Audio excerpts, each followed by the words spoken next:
그날 밤 경기장 밖은 생각보다 조용했습니다.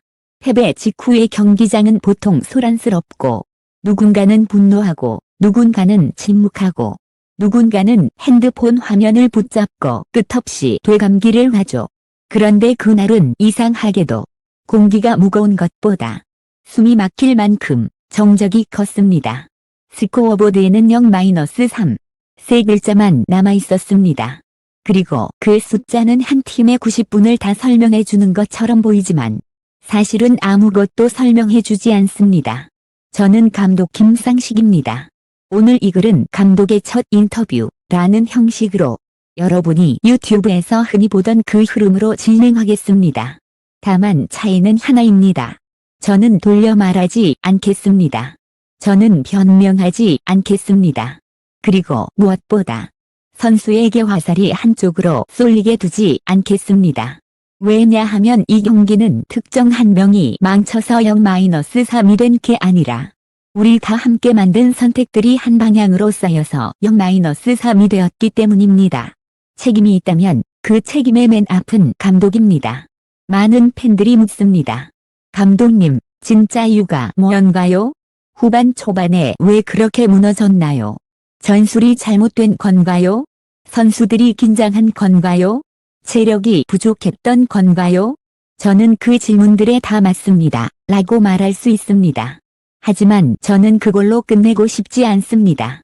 왜냐하면 다 맞다는 말은 사실상 아무것도 밝혀주지 않기 때문입니다. 진짜 중요한 건 그 모든 요소가 어떤 순서로 연결되어 있었는지 그리고 그 연결고리의 첫 단추가 어디서부터 어긋났는지를 보는 겁니다. 제가 먼저 분명하게 말할게요. 우리는 중국을 과소평가하지 않았습니다. 오히려 반대로 우리는 중국을 너무 크게 보았습니다. 그리고 그 존중이 우리를 조심스럽게 만들었고 그 조심스러움이 우리 강점을 잠재웠고 강점이 잠재워진 순간부터 우리는 상대가 원하는 시간표에 들어가 버렸습니다. 축구는 실력만으로 이기지 않습니다. 축구는 시간표를 빼앗는 팀이 이깁니다. 그날은 우리가 시간표를 빼앗기고 말았습니다. 경기가 시작되기 며칠 전으로 돌아가 볼까요? 데이터만 보면 컨디션은 나쁘지 않았습니다.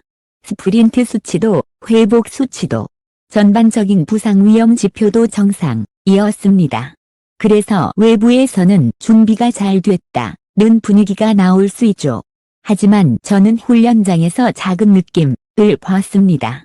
몸이 가볍다고 말하는 선수들이 방향 전환에서 미세하게 늦었습니다. 수비 전환에서 첫 걸음이 0.2초 정도 늦어지고 볼을 뺏겼을 때 반응이 반 템포씩 늦었습니다. 이게 왜 중요하냐면 우리가 준비한 경기 플랜이 전환, 과속도에 기대어 있었기 때문입니다. 전환 축구는 0.2초 차이가 곧 기회입니다. 상대가 정렬되기 전에 찌르고 정렬되기 전에 슈팅을 만들고 정렬되기 전에 세컨드 볼을 뺏어야 합니다.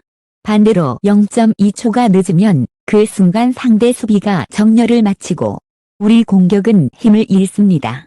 그럼 공격은 어떻게 변할까요? 결국 안전한 선택으로 흐릅니다.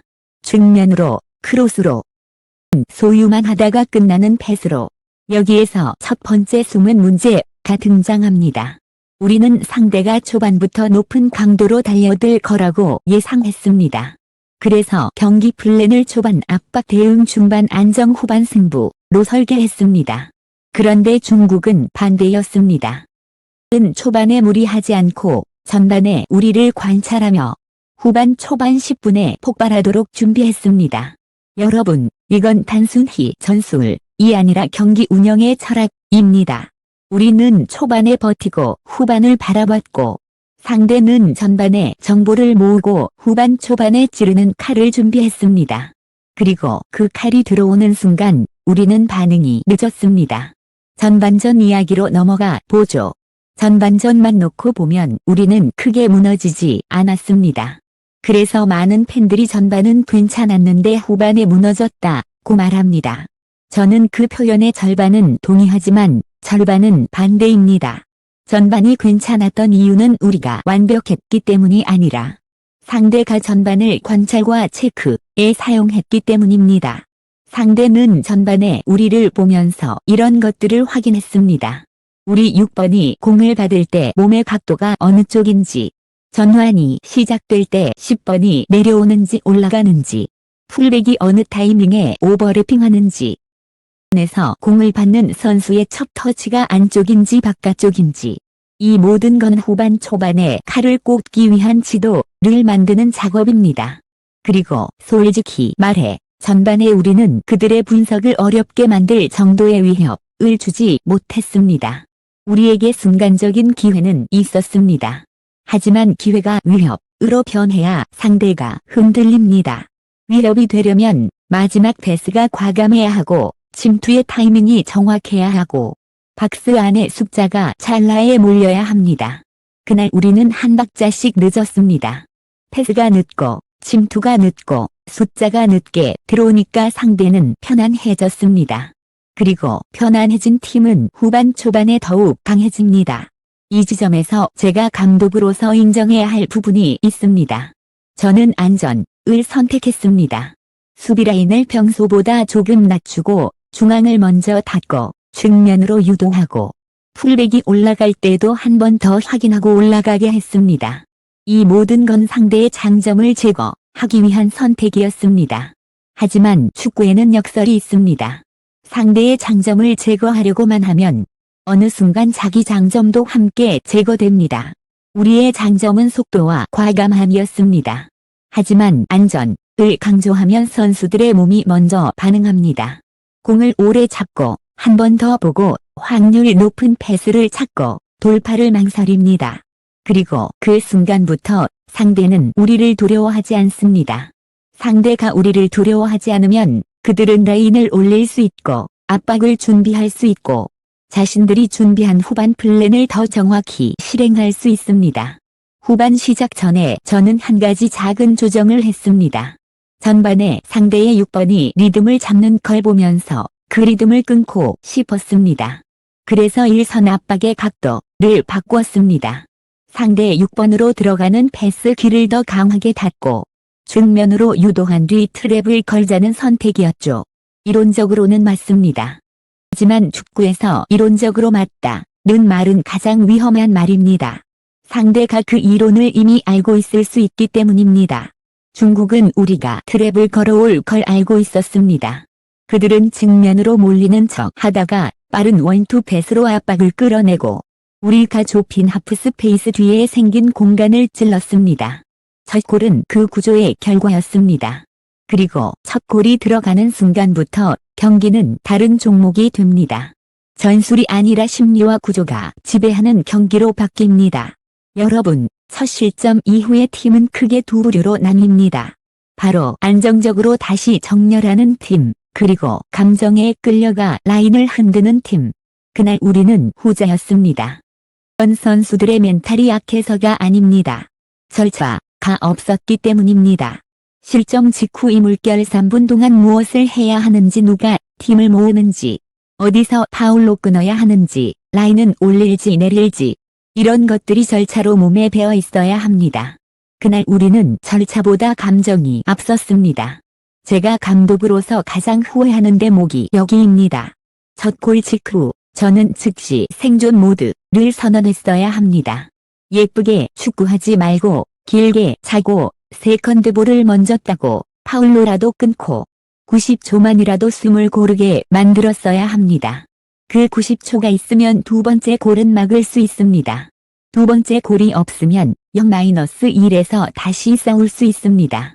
축구는 그런 작은 선택의 연속입니다. 그런데 저는 선수들이 스스로 회복할 거라고 믿었습니다. 그 믿음이 그날은 독이 됐습니다. 두 번째 골은 개인 실수처럼 보일 수 있습니다. 하지만 저는 그렇게 보지 않습니다. 두 번째 골은 시스템 붕괴의 전형적인 패턴입니다. 첫 실점 이후 수비형 미드필더는 본능적으로 라인을 올려 공격을 돕고 싶어 합니다. 센터백은 반대로 뒤 공간이 두려워 라인을 내립니다. 그 사이 공간이 벌어지고 상대는 그 공간에 패스를 넣습니다. 이건 누가 못했냐가 아니라 구조가 무너진 겁니다. 그리고 구조를 잡는 건 감독의 몫입니다. 이쯤에서 여러분은 이런 질문을 할 겁니다. 그럼 감독님, 왜 교체로 흐름을 바꾸지 않았나요? 좋은 질문입니다. 는 교체를 고려했습니다. 하지만 교체는 카드가 아닙니다. 교체는 메커니즘입니다. 교체로 흐름을 바꾸려면 바꾸고 싶은 요소가 명확해야 합니다. 속도를 올릴 건지, 수비 안정감을 올릴 건지, 제공권을 넣을 건지, 패스 연결을 살릴 건지. 그날 저는 첫 실점 이후 정렬을 먼저 해야 했습니다. 그 정렬이 되지 않은 상태에서 교체는 오히려 혼란을 더할 수 있습니다. 제가 망설인 이유가 바로 그거였고, 결과적으로 그 망설임의 타이밍을 놓치게 했습니다. 감독이 타이밍을 놓치면 상대는 절대 놓치지 않습니다. 경기 중반부터 우리 공격은 점점 단순해졌습니다. 팬들은 이렇게 말하죠. 왜 슈팅이 없었나? 왜 중앙에서 풀지 못했나? 왜 크로스만 했나? 그 질문을 피하지 않겠습니다. 중국은 중앙에서 등지고 받는 선수를 집요하게 압박했습니다. 우리 10번이 내려와 받으면 바로 붙었고 10번이 받으면 회전할 각도를 차단했습니다. 결국 우리는 측면으로 몰릴 수밖에 없었습니다. 측면으로 몰렸을 때도 그들은 2명이 아니라 3명까지 달라붙었습니다. 그럼 공격팀이 할 수 있는 선택지는 줄어듭니다. 줄어든 선택지의 끝은 대개 2가지입니다. 무리한 드리블 혹은 급한 크로스. 우리는 급한 크로스로 흘렀습니다. 하지만 크로스가 많다고 기회가 많아지는 건 아닙니다. 박스 안에서 유리한 위치 선점이 있어야 하고 두 번째 포스트에 공격이 있어야 하고 컵백을 받을 이 선에 대기가 있어야 합니다. 우리는 그 패턴이 충분히 준비되어 있지 않았습니다. 이건 전술 준비의 책임입니다. 감독의 책임이 맞습니다. 세 번째 골은 많은 이들이 끝에 무너졌다고 말하는 장면입니다. 저는 다르게 표현하겠습니다. 붙잡지 못했다. 0-2 상황에서 우리는 리스크를 올려야 했습니다. 리스크를 올리는 건 당연합니다. 문제는 리스크를 올릴 때 형태를 잃지 않는 겁니다. 예를 들어 한쪽 풀백이 올라가면 반대쪽 풀백은 남아야 하고 수비형 미드필더는 절대 비우면 안 되고 센터백은 라인을 조정하되 간격은 유지해야 합니다. 그날은 그 균형이 무너졌고 상대는 그 틈을 냉정하게 찔렀습니다. 좋은 팀은 리스크를 올려도 형태가 무너지지 않습니다.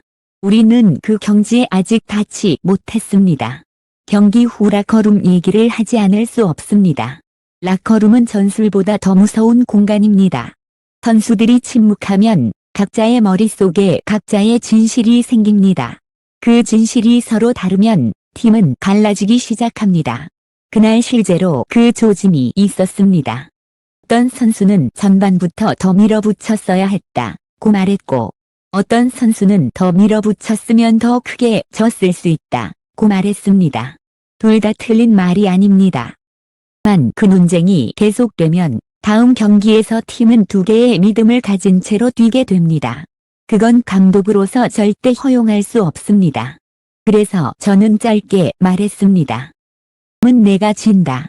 하지만 교훈은 우리가 함께 가져간다. 지금부터는 옳고 그름이 아니라 무엇을 바꾸지 말하자.